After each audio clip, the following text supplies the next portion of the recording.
Kantor Imigrasi Kelas 1 TPI Makassar membuka layanan paspor merdeka di Rujak Gubernur Sulsel, Jalan Jenderal Sudirman, Sabtu 5 Agustus 2023. Layanan paspor merdeka ini digelar dalam rangka memperingati Hari Kementerian Hukum dan HAM, Kemenkumham ke-78 dan Hari Jadi Sulsel ke-354. Kepala Divisi Keimigrasian Kanwil Kemenkumham Sulsel, Jaya Saputra menyebut pelayanan ini begitu spesial diberikan kepada warga Sulsel. Sebab, warga Sulsel bisa membuat paspor tanpa mengajukan permohonan secara online. Paspor merdeka ini istimewanya kita lakukan pelayanan di hari Sabtu. Biasanya diberikan pelayanan di kantor imigrasi di hari kerja, kata Jaya Saputra. Dalam layanan paspor merdeka, kantor imigrasi kelas 1 TPI Makassar menyediakan 200 kuota. Sejak pagi, ratusan orang sudah menunggu untuk membuat paspor. Jaya Saputra memastikan terkait aturan pembuatan paspor tetap dipatuhi selama layanan ini berlangsung. Paspor ini nantinya akan berlaku selama 10 tahun. Sehingga, Jaya mengingatkan masyarakat lebih bijak dalam menggunakan paspor.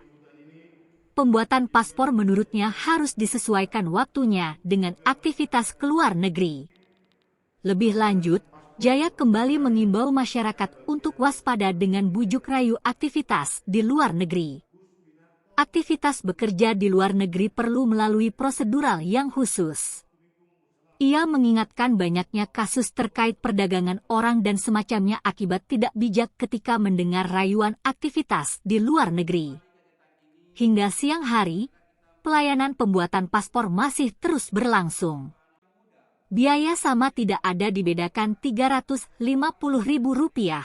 katanya. Pelaksanaan layanan paspor merdeka turut menghadirkan Kepala Kantor Imigrasi Kelas 1 TPI Makassar dan Kepala Biro Kesejahteraan Rakyat Sulsel, Muhammad Rashid. Pelayanan paspor merdeka tanggal 5 Agustus 2023. Membimbing kita di setiap aktivitas. Amin ya rabbal alamin. Sekian dan terima kasih.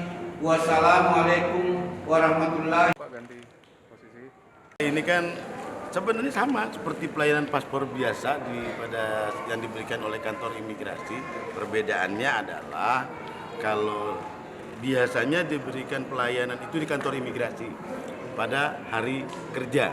Nah, untuk yang sekarang layanan paspor merdeka ini istimewanya adalah kita lakukan pelayanan di hari Sabtu.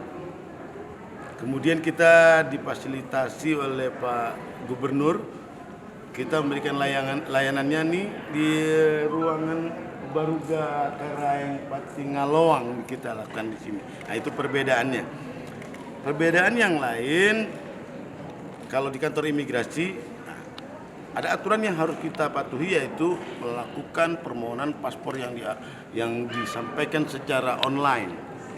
Tapi ini sebuah kemudahan yang kita berikan kepada masyarakat, bisa datang langsung atau kita menyebutnya walk-in tanpa online. Inilah dalam rangka Hari Kementerian Hukum dan HAM ke-78 yang kita kolaborasi dengan ulang tahun pemerintah provinsi yang ke-354, ulang tahun Provinsi Sulawesi Selatan, kita memberikan sebuah kemudahan pelayanan kepada masyarakat.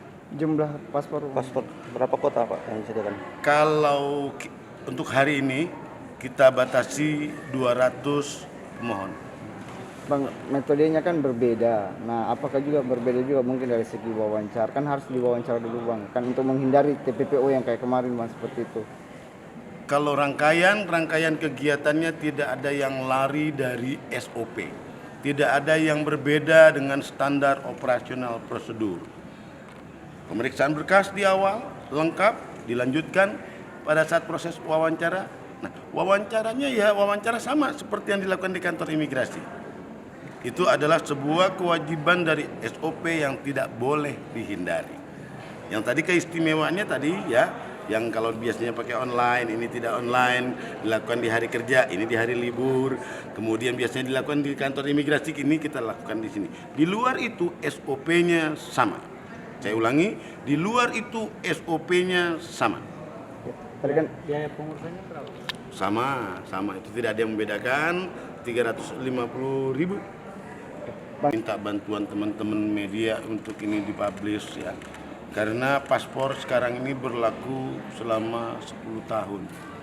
Saat ini mungkin tujuannya untuk mengunjungi keluarga yang terdekat di Singapura atau Malaysia ya. Tapi pemegang paspor bertanggung jawab terhadap dokumen perjalanan yang dimilikinya. Kalau punya niatan bekerja seperti saya sampaikan, lakukan secara prosedural.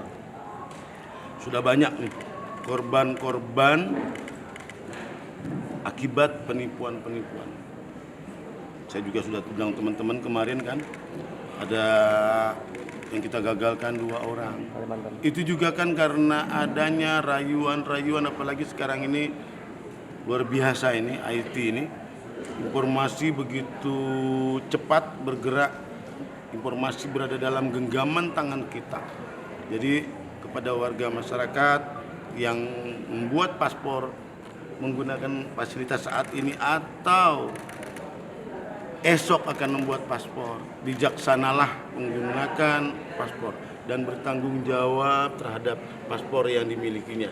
Sebagai yang dituakan di jajaran imigrasi Sulawesi Selatan, saya mengingatkan saudara-saudara saya, warga masyarakat untuk tidak mudah tertipu oleh rayuan untuk bekerja di luar negeri. Atau saya nggak bilang informasi terhadap nomor telepon kita ini bocor, tidak Pak ya.